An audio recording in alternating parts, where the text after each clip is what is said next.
our guest speaker for the evening, Mr. Mark Chestnut. Mark is a travel writer and content producer with more than 20 years experience. He's the winner of the 2019 NLGJA Excellence in Travel Writing Award. He writes regularly for North Star travel media outlets, including Travel Age West, Travel Weekly, Travel Pulse, and North Star Meetings Group. His work has also been featured in Fodor's The Forbes Travel Guide, the book 1,000 Places to See Before You Die, and the in-flight magazines of Aeromexico, American Airlines, and Avianca. This year, Vine Leaves Press published his new book, Prepare for Departure: Notes on a Single Mother, a Misfit Son, Inevitable Mortality, and the Enduring Allure of Frequent Flyer Miles. I got that out, okay. I will also note that Mark is an amazing writer. He has a blog and a travel site called Latin Flyer. Mark and I actually met face-to-face, literally, on a FAM about 10 years ago on the east coast of Mexico. And we've been friends ever since. So, you know, this business is all about friendships and relationships. So I'm so honored. I adore Mark. I think he's an amazing person, an amazing human. And we're so pleased to have him here tonight with his lovely husband, all the way from New York. Please welcome Mark Chestnut.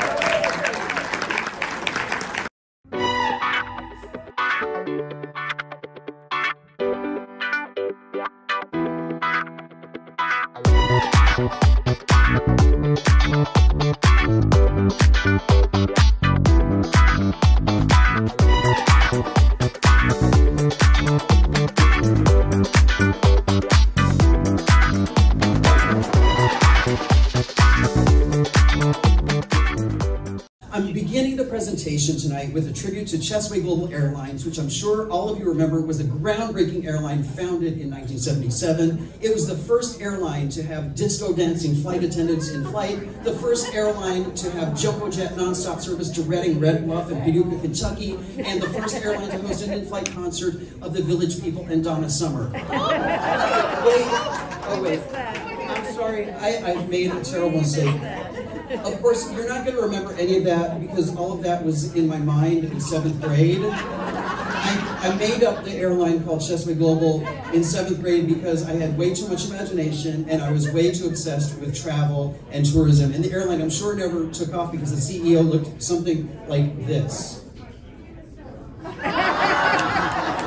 So you can see why. I mean, I didn't have much fashion sense. I probably didn't even wash my hair for this photo shoot in class. But what I did have was a lot of imagination, and I had a lot of passion for what I liked. And that's actually my message that I'd like to share with you all tonight. In this time, this season of the year, when we tend to think of family and kids and grandkids and nieces and nephews, I'd like for you to take a moment with me this evening to get in touch with your own inner kid and to recognize how happy that inner kid would probably be about where you are in life and where you are specifically tonight at the Beverly Wilshire, a Four Seasons Hotel, with all the folks from the beautiful destination of Los Cabos. Now, you might notice that I said get in touch with your inner kid, not your inner child. I'm not really a big fan of the term inner child because I think it's this overused term that people use to try to make you picture this perfect, beautiful, innocent child, and most of us were not that. I want you to get in touch with your inner kid, you know, the troublemaker or the kid who was sometimes unsure of themselves or didn't know what they wanted to do in life, like this guy.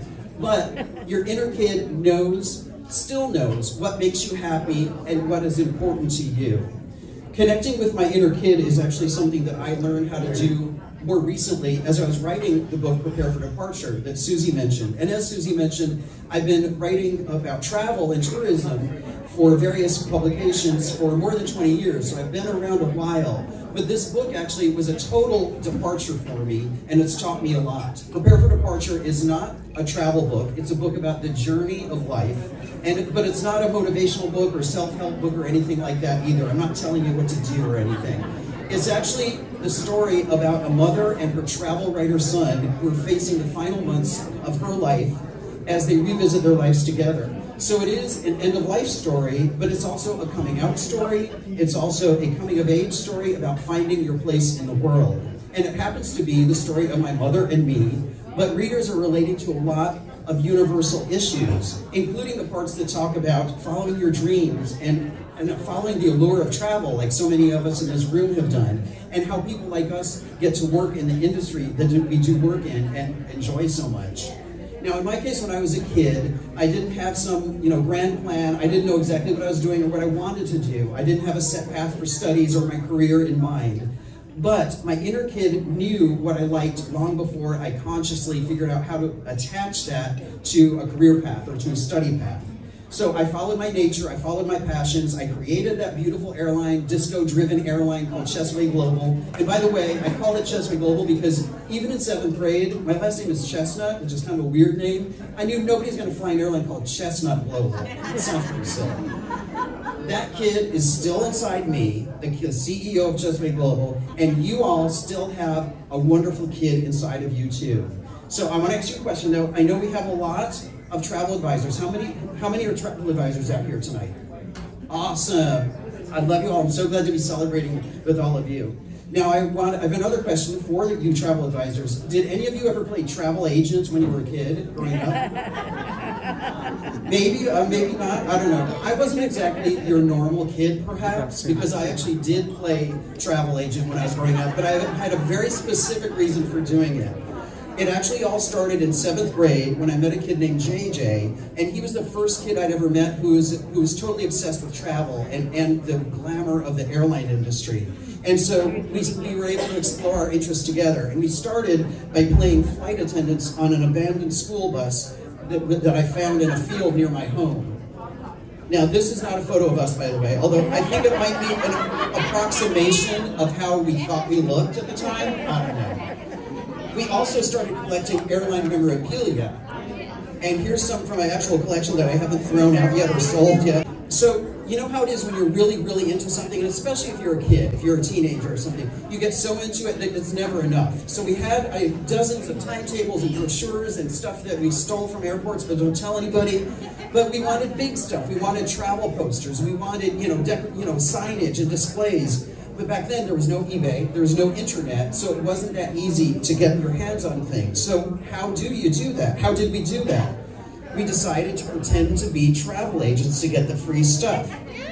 One of us would sit at my mother's dining room table and click-clack on a typewriter to create the background noise of a travel agency. Because remember, back then there was more noise from the typewriters and stuff. Then the other one of us would get on the telephone, a landline, and call just about any airline we could find the number for in the phone book. Remember phone books? So it went something like, oh, and then the other key thing is, because our young teen voices didn't quite sound like grown men, we decided it would be more convincing if we pretended to be highly experienced, middle-aged female travel agents when we made these calls. So the calls went something like this. Yes, hello, National Airlines. This is Connie over at the MEC Airline Service. I called my fake travel agency MEC Airline Service because of my initials, and then Airline Service because I only sold airline tickets, supposedly, which, looking back now, was not a good business model. So, yes, I was kind of wondering, we would like to redecorate our travel agency office, so we were wondering if you could send us any travel posters or decorations. Does that sound very convincing? It doesn't, but you know what? It worked, and that's the weird thing. And before I knew it, I received enough stuff. I took over my mother's family room and turned it into what I called the airline room. My mother more accurately called it the travel agency. So it was amazing. Also, another surprise was that I actually got some paid work from my 7th grade obsession, because one of my mother's best friends noticed how weird I was about the airlines that travel. She started paying me a whopping 2% commission for a couple times a year just to get on the phone, call American Airlines, and book her family trip to South Dakota. My inner kid knew what I loved, and that was travel. I should also point out that following your dreams and your passions is even easier when you have a supportive environment. And so I benefited from the supportive attitude of my mother, Eunice Chestnut, My book actually shows how parents can play an important role in supporting their kids. My mother never judged my weird interests. She never told me that my dreams were not worth pursuing. And maybe you all had parents like that too, and maybe that's helped to get you where you are today. Or maybe you're that kind of parent now with your own kids, or with your grandkids, or with your employees. To tap into what makes you happy, you must allow yourself to dream and to fantasize and to follow your nature. And you can lift others like others have lifted you. And of course, it's never too late to start listening to your own inner kid if you didn't have a chance to before. Think of it this way. What if your 12-year-old self could take a look at where you are right now, right this very moment? Of course, we need to be real and, realistic. A lot of us do love the work we do, I think, if we're in this room right now, or we like it quite a bit. But no job is perfect, no life is perfect, and no trip is perfect either. And over the past 2 or 3 years, we've had to face even more challenges during the pandemic, and it has been hard, it's been sad. So how do you cope with that? And how does connecting with your inner kid help you during difficult times like we've all had to go through? Well, I found out as I was writing my book, which was during the pandemic, because I was writing a lot about being a kid and reconnecting with those emotions. I have another question for you. How many of you flew internationally during the first year of the pandemic in 2020? Yeah, this is a number I'm sure, yes, several of you have. And so did any of you enjoy all of the restrictions and the testing and all of the paperwork?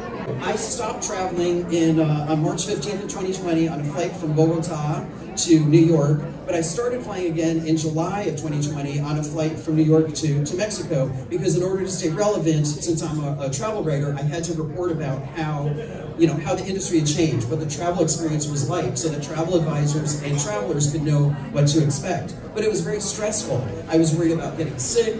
I was worried about the stress and the pain of the frequent testing just to get back into the United States. And I was more than willing to mask up and to test, of course. I was glad we were taking those precautions. But I'm just saying it was stressful, and it was a difficult time for all of us.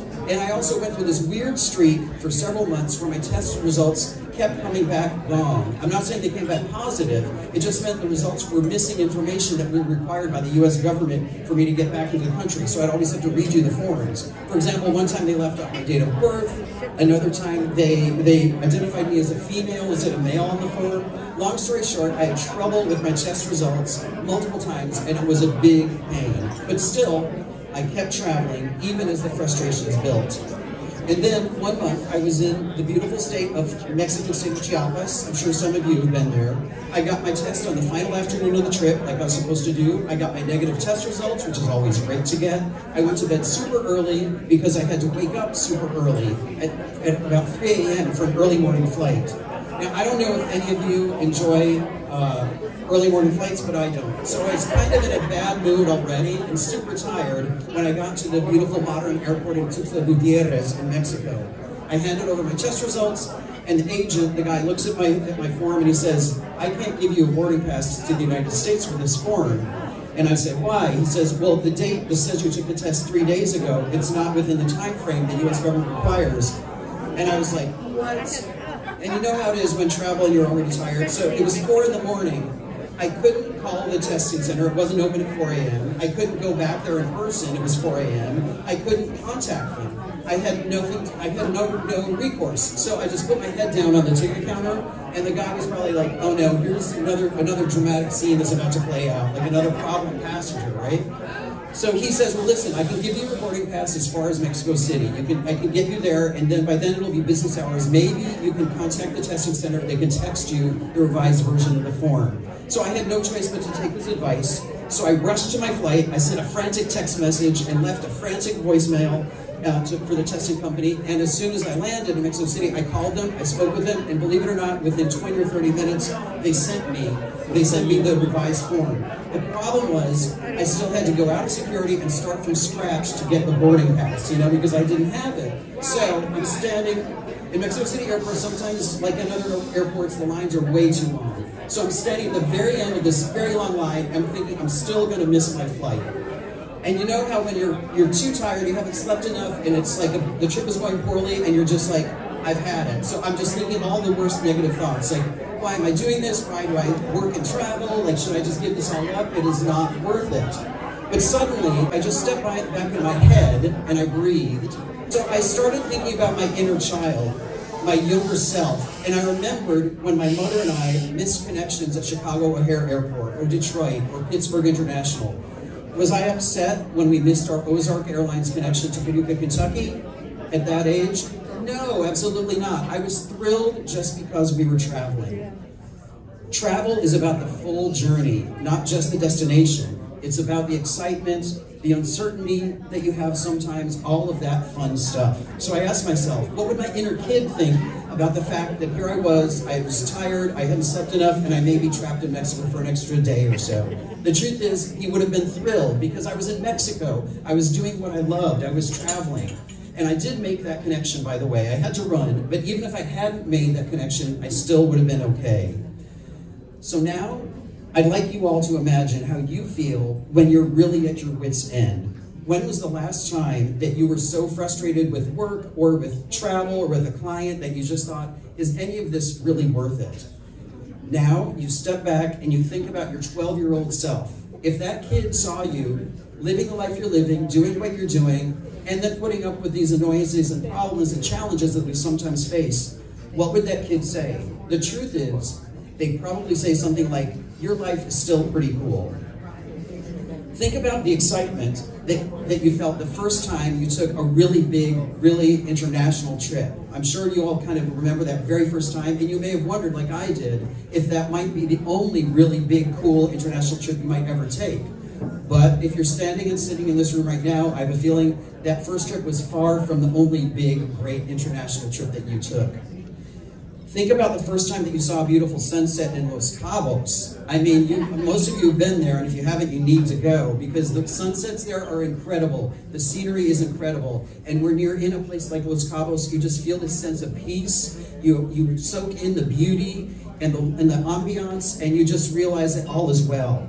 And you also might realize you still have that kid and that excitement inside you. And that kid would probably be pretty happy about where you are right now. So we are here to celebrate the holidays. We're here to celebrate our love of the beautiful destination called Los Cabos. And we're here to celebrate the fact that we're here and that we've made it through some really tough times and we're all here together. So the next time you're facing a canceled flight or an annoying client or an angry boss, just think, what would my inner kid say? You still have that inner kid inside you. And when you and that inner kid decide to travel again together, I hope you'll choose Chessway Global Airlines. Thank you so much, everyone. Have a wonderful